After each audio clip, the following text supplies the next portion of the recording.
Hi viewers, అందరికీ నమస్కారం. ఇలాంటి మొక్కలు గనక మీ ఇంట్లో ఉన్నట్లయితే మీకు కష్టాలు తప్పవు.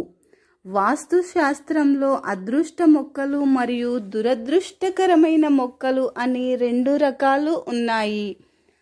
అయితే కొన్ని మొక్కలను ఇంటి తోటలో నాటడం వలన కుటుంబము పైన ప్రతికూల ప్రభావము చూపుతుంది.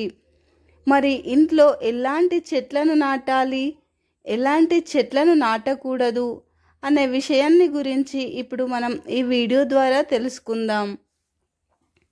అంతకన్నా ముందుగా మా వీడియోకి ఒక లైక్ వేసి మీ ఫ్రెండ్స్కి షేర్ చేసి సబ్స్క్రైబ్ చేసుకోండి. అలాగే వీడియోని ఎక్కడా కూడా స్కిప్ చేయకుండా ఎండింగ్ వరకు చూడండి. మీ ఇంటి సింహద్వారం ముందర ఎట్టి పరిస్థితుల్లోనూ నిమ్మకాయ చెట్టుని మాత్రం నాటకూడదు.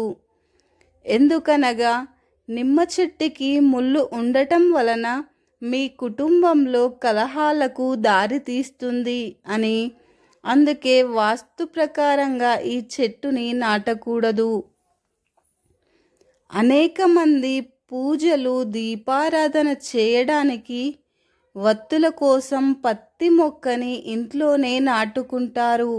కానీ ఈ పత్తి మొక్కని మాత్రం ఇంట్లో అస్సలు నాటకూడదంట. ఎందుకనగా ఈ మొక్క దురదృష్టం, పేదరికాన్ని ఆకర్షిస్తుంది. అలాగే మీ ఇంటి చుట్టుప్రక్కల ఎండిపోయినటువంటి చెట్లను కానీ మొక్కలను కానీ అస్సలు ఉంచకూడదు. ఎందుకంటే ఎండిపోయినటువంటి చెట్ల వలన నెగటివ్ ఎనర్జీ మీ ఇంట్లోకి వ్యాప్తిస్తుందని చెబుతారు. జ్యోతిష్య శాస్త్రం ప్రకారము రేగు చెట్టును ఇంట్లో పెట్టుకోకూడదు.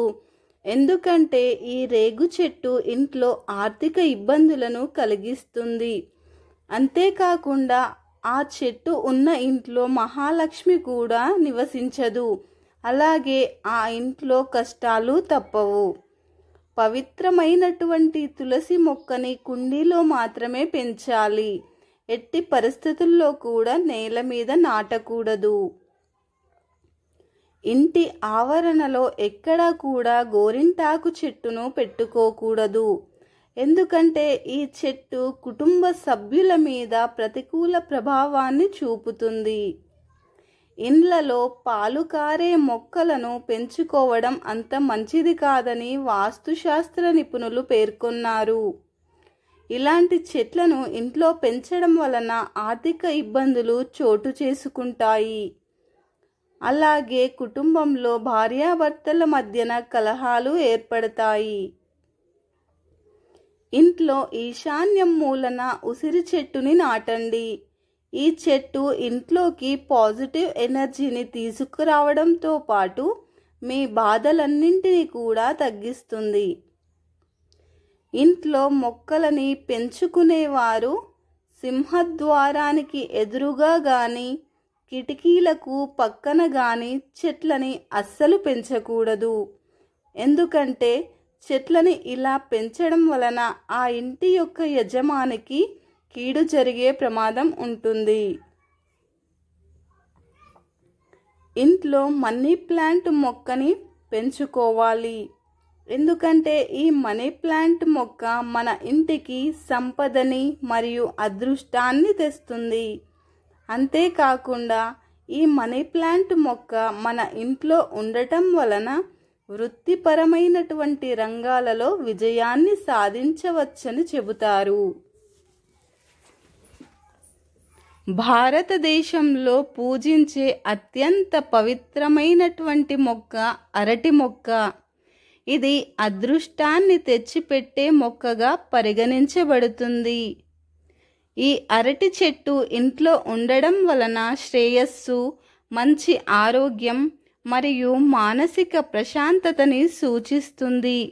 ఈ అరటి మొక్కను ఈశాన్యంలో ఉంచాలి. వాస్తు ప్రకారంగా వెదురు మొక్కని ఇంట్లో పెంచండి. వెదురు మొక్క ఇంట్లో ఉండటం వలన మీరు ఊహించనటువంటి డబ్బు, అలాగే అంతులేని ఆనందం మీకు కలుగుతుంది. ఈ వెదురు మొక్కని లక్కీ ప్లాంట్ అని కూడా పిలుస్తారు. ఇంట్లో కానీ ఇంటి చుట్టూరగా కానీ చింత చెట్లని అస్సలు పెంచకూడదు. ఎందుకనగా ఈ చెట్టు చుట్టుపక్కల ఉండటం వలన నెగటివ్ ఎనర్జీ వస్తుంది. ఈశాన్యం దిశలో ఎక్కువగా మొక్కలని పెంచకూడదు. మన తెలుగు సాంప్రదాయాల ప్రకారం రావి చెట్టుని విష్ణుమూర్తిగా కొలిచే సంస్కృతి మనది. రావి చెట్టు ఉన్న ఇంట్లో విష్ణుమూర్తి ఎల్లవేళలా ఆ కుటుంబానికి తోడుగా ఉంటాడని భావిస్తారు. ఇంట్లో పనస చెట్టు ఉండడం వలన సంతాన భాగ్యం కలిగే అవకాశాలు చాలా ఎక్కువగా ఉన్నాయి. మల్లె చెట్టు ఇంట్లో పెట్టుకోవడం వల్ల సువాసనతో నింపడమే కాకుండా సంపదని కూడా పెంచుతుంది. ఈ మల్లె చెట్టు చాలా అదృష్టమైనది. ఇంట్లోకి పాజిటివ్ శక్తిని కలిగిస్తుందని వాస్తు పండితులు తెలియజేస్తున్నారు. ఇంటి ఆవరణలో ఈత చెట్టు కూడా అస్సలు ఉండకూడదు. ఎందుకంటే ఈ చెట్టు ఉంచుకోవడం వలన కుటుంబంలో ఆర్థిక సమస్యలు రావడానికి కారణం అవుతుంది. నారింజ చెట్టుని ఇంట్లో పెంచుకోండి. ఇది చాలా శుభప్రదమైన మొక్క. ఇది ఇంటికి చాలా అదృష్టాన్ని తెచ్చిపెడుతుంది. శని భగవానుడిని ప్రసన్నం చేసుకోవాలంటే ఈ నారింజ చెట్టు చాలా శుభప్రదమైనది. శని భగవానుడిని ప్రసన్నం చేసుకోవాలంటే ఇంట్లో జమ్మి చెట్టుని నాటుకోవాలి. ప్రతినిత్యము ఈ జమ్మి చెట్టుని పూజించాలట. ఇది ఇంట్లోని నెగటివ్ ఎనర్జీ అంతా బయటికి పంపించి వేస్తుంది. ఈ వీడియో గనుక మీకు నచ్చినట్టయితే లైక్ చేయండి, షేర్ చేయండి, ఓం నమః శివాయ అని చిన్న కామెంట్ పెట్టండి. అలాగే సబ్స్క్రైబ్ చేసుకోవడం మర్చిపోకండి ఫ్రెండ్స్. ధన్యవాదములు.